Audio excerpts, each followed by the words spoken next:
Good evening, BookTube, YouTube. This is Johnny.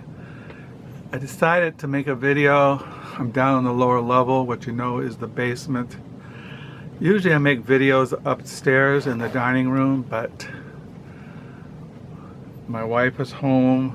It's going on 6 o'clock in the evening here in southwest Michigan. It is snowing, it is raining, it is icy, it is bitter cold, howling winds. We got an early winter. I mean, I can't remember the last time we had such an early winter. So yeah, today is a Wednesday night, and it is, I didn't bring my clock down here. I'll look at my composition book. Last night was Tuesday, it was the 9th. So today is a Wednesday, it's the 10th. I write in my composition book when I'm down on the lower level. Usually I write at night before I go to bed. Write down my last words in case I die in my sleep. So I'm down here. This is the library. There's about 10,000 books down here. And I thought what I would do is ramble. First of all, got a cup of coffee. Yeah, today is a Wednesday. It is what I say it was, the 10th. Now I don't remember. It's the 10th. Last night was a Tuesday, was the 9th. So tomorrow morning at 9:20 I have to go to the dentist, which I want to get over with. I don't like, as I've mentioned over the years, I don't like appointments. I don't like going anywhere or having to do anything. I'm so thankful that I'm an old man, elderly, and I don't have to go anywhere. I was thinking, I had an appointment, I think it was last week. I had an appointment with my psychologist, and I said, you know, I see him every 4 weeks, and I told him I have existentialist dread thinking I have to come here to this room where we meet, his office, and I dread it. And he said, why do you dread it? And I don't know, but I don't like appointments. I told, and I've said this over the years in my videos, that if it wasn't for my wife, I would not leave the house. I mean, in today's world, you don't really have to go anywhere. You can pay your bills over the computer, or you can set up your bank account where they pay your bills, or you have your money manager who pays bills or whatever. And if you want groceries, you can have groceries delivered to your front door. And so the only reason I would have to leave the house is if it was on fire. I had a fire. Can you see all these books going up in smoke? There's like a couple thousand books upstairs. At least 10,000 books, maybe more down here. And but the video, now I'm supposed to show you books. Hear the bird? That's a bird clock up there. That bird clock you hear was my mother-in-law's clock. She passed away a number of years ago. And when she died, I wanted the clock. So I have her bird clock up there, my mother-in-law. Very dear, godly, great lady. Went to church her whole life. Her mother went to church. Her mother, generations of people who were devout Christians in the Dutch Reformed tradition. Anyway, what this video is going to be, I gotta show books. I can't just ramble. So I'm going to show you, a couple of weeks ago, maybe, I went to the Book Nook, which is the local library used bookstore.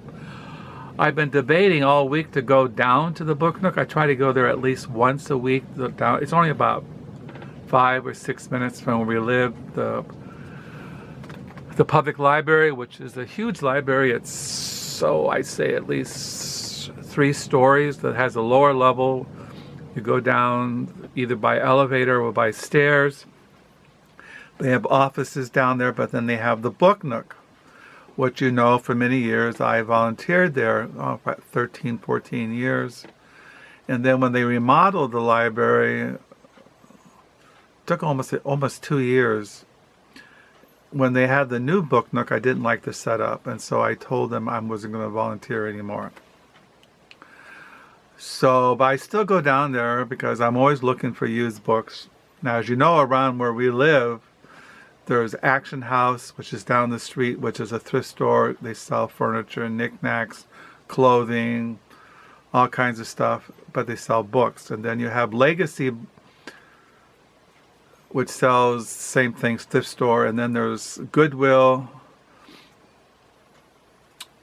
So there's Legacy, Goodwill, Action House, and the Book Nook that I usually try to visit at least a couple of times a month, where I find used books.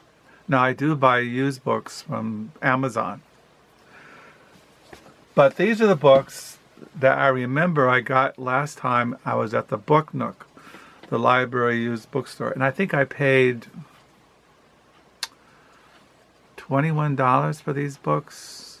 I think something like that, maybe 17, I don't remember. But the first book I bought at the Book Nook, and I didn't have this one, it's by Evelyn Waugh. It's called The Black Mischief.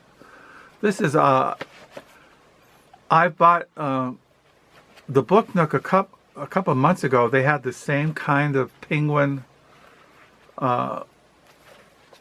Evelyn Waugh, and I don't know why they missed it, but this is the Penguin books. This one came out in 1975. I like these covers of these Evelyn Waugh, The Black Mischief. I didn't have this one in my Evelyn Waugh collection. I just read a novel by Evelyn Waugh. I think I showed it, The Handful of Dust, which was published in 1934. I read that. And I think my basic review was I didn't really care for it. I had never read an Evelyn Waugh, and so I thought I'm going to read A Handful of Dust. The reason why I read it is because it was mentioned in this book I've been reading, Stranger Than Fiction, Lives, a 20th Century Novel by Edwin Frank. I'm not going to go into this book, but he mentioned that A Handful of Dust as being one of Evelyn Waugh's greatest novels. So I thought I'd read it, and I wasn't really impressed by it. But anyway, I still collect him. I have a whole bookshelf of his books, novels, and biographies and letters by him. I also found at the Book Nook, they had a whole, like 6 or 7 of these old Modern Library New York books. They had like 5 or 6 of these, and the one I didn't have, or writer that I didn't have this book, was this one. It's called In the Midst of Life, Tales of Soldiers and Civilians by Ambrose Bierce. See if I'm pronouncing. See, I collect his writings, and I didn't have this one in my collection of his writings, and so I grabbed it. See, that's what it is here. In the Midst of Life, which is, they're basically short stories of soldiers and tales of soldiers and civilians. I also collect Carlos Fuentes. He is, I think he was a Mexican writer, novelist. I have a whole shelf of his writings over there, Carlos Fuentes. Now what this is, as you know, I'm a completist. And this is Little New Time for Mexico. And it's basically what it is a history, a political history of Mexico. And I just grabbed it because translated from the Spanish by Martina Gutman Castaneda and the author, published by University of California Press, published in 1997. So I got this because I said I'm a completist. It's a little political history of Mexico. It's basically looks like essays, like there's one here, the Mexican political system, agrarian Mexico, revolutionary Mexico, Indian Mexico, Mexican time, different things like that. So that's why I picked it up. I like memoirs, and I had, this is called Homeland, a memoir of departure and return by Rebecca Mead. And I had her book right here on my table. And her book was My Life in Middlemarch. And she writes a memoir about her life with Middlemarch, which is George Eliot's Middlemarch, and about her growing up or reading Middlemarch. I had the book, but when our daughter visited us a couple years ago, she saw the book on my table and she took it, so I don't have my copy anymore. But Rebecca Mead, she wrote this memoir. And it says here, when a New York writer, Rebecca Mead, relocated to her birth city, London, with her family in the summer of 2018, she was both fleeing the political situation in America and seeking to expose her son to a wider world. With a keen sense of what she had given up, she left New York, her home for 30 years. She tried to knit herself into the fabric of changed London. The move raised potent questions about place. What does it mean to leave the place you have adopted as home and country? And so it's a memoir and reportage and of her experiences and encounters and things like that. So I picked that up. I like memoirs, you all know. And then I found at Book Nook, Defense of Sanity, essay, the best essays of G.K. Chesterton. This is selected by 3 different men. These are his select essays by J.K. Chesterton. You see Chesterton mentioned a lot here in BookTube, and I have a biography of him. I have his Father Brown stories. I have other books by him, but these are his best essays by G.K. Chesterton, The Defense of Sanity. As you all know, I like reading essays, so yeah, I'll pick that up. This book I picked up at the Book Nook because I'm into American history, popular American history, popular culture, and that's what the title grabbed me.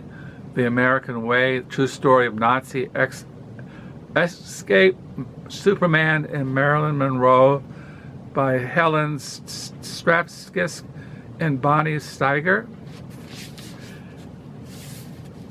And I'm not really sure what this is about, but I think it's about popular culture, movies, Superman, different things. So I don't know, it just struck me as something interesting, so I picked it up. It could be a biography, a memoir, I'm not really sure, but I picked it up. I found this at the Book Nook. What this is, I think it's part memoir and poetry by Walt Whitman, a great American poet. 19th century Walt Whitman. He wrote The Leaves of Grass, which is very famous. But this is Specimen Days in America, London, 1887 by Walt Whitman. And it's a photocopy of a book that has not been reprinted or published recently. It's from the Leopold's Classic Library. It looks like a photocopy of an old book. But as you know, I am into the American Transcendentalists, Walt Whitman, Emerson, Thoreau, Emily Dickinson, Ahlquist, Margaret Fuller, and that's what I didn't have this in my Walt Whitman collection. I have a whole shelf of Walt Whitman biographies, writings, etc. But I didn't have this one, so I was very pleased to find it. And then I found The Unfinished Love Story, A Personal History of the 1960s by Doris Kearns Goodwin, who is an American historian. This is the first book I saw when I went to the Book Nook, because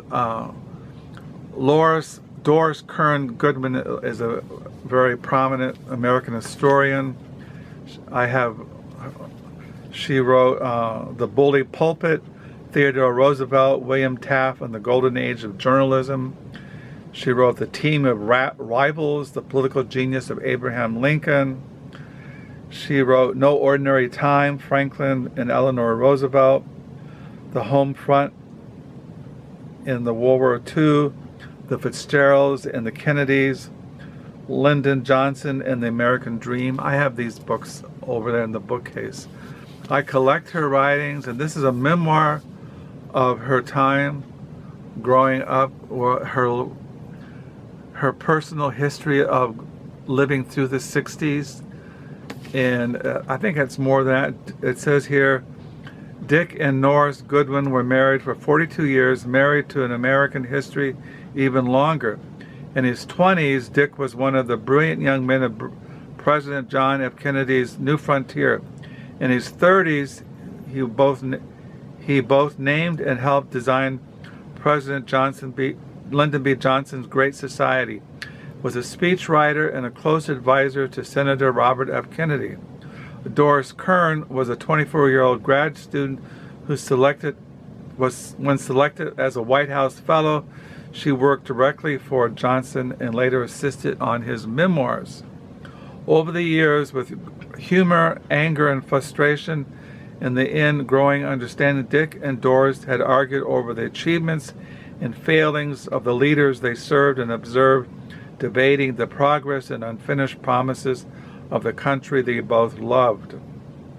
The Goodwins' last great adventure involved finally opening the more than 300 boxes of letters, diaries, and documents, memorabilia that Dick had saved for more than 50 years. They soon realized they had before them an unparalleled personal time capsule of the 1960s, illuminating public and private moments of a decade when individuals were powered by the conviction they could make a difference, a time like today marked by struggles for racial and economic justice, a time when lines were drawn and loyalties tested. And as you know, I collect books on the 60s.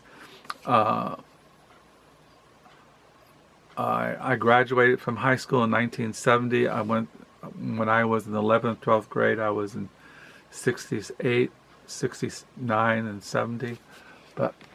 So I like these kind of books, memoirs, a personal history of the 60s.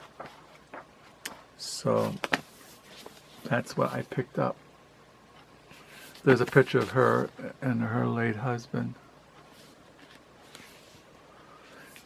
So on the cover you have Lyndon B. Johnson, John F. Kennedy, Robert F. Kennedy, people like that. So those are the books. Yeah, I liked Walt Whitman. As you know, he was a major influence in the poetry of Allen Ginsberg and The American Way.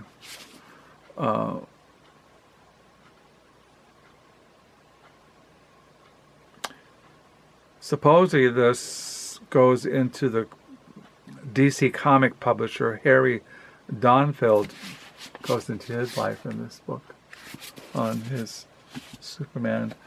Yep, J. Keith Chesterton, his essays, The Meaning of Dreams, there's an essay in here, book reviews, The American Idea,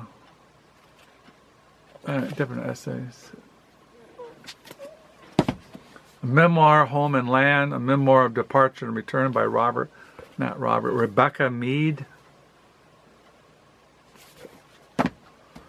Carlos Fuentes, The New Time from Mexico, essays on the history of Mexico, politics. In the Midst of Life by Ambrose Bierce, Tales of Soldiers and Civilians. Evelyn Waugh, Black Mischief.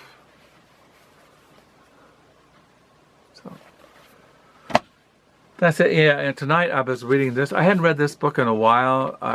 This afternoon I was struggling what to read for nonfiction, because you all know I read Christian in the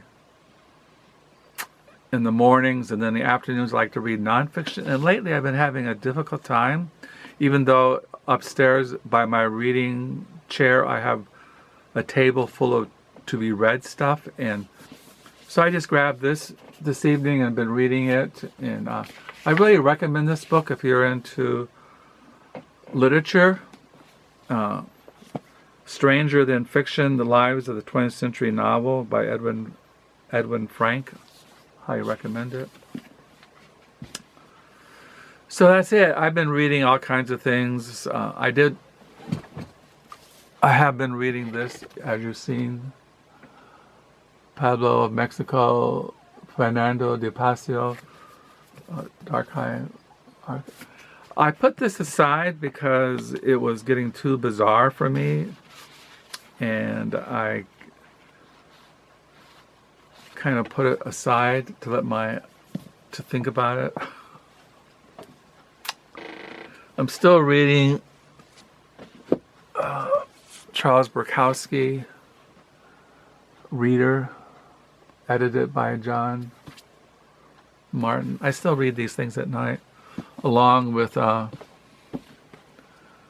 Pre-Raphael Dream by William Gallant. These are the kind of things I keep down here and by my table. So it's been 6 days since I made a video. I'm just basically just trying to get through the days, hard days for me, especially in the winter. December is always a hard month for me, and I just constantly have to live by prayer to get through the day. And not much else to talk about. Yeah, this is the lower level. Some people have not seen the lower level. I thought maybe I could get the calendar out. Not the calendar, the camera out. No, it's not going to come. So anyway, it's not going to budge the camera. I thought I could get it out of the groove, but... So I'll sign off. It's going on 24 minutes. I don't know why I can't get the camera to come out. Usually this thing comes right out.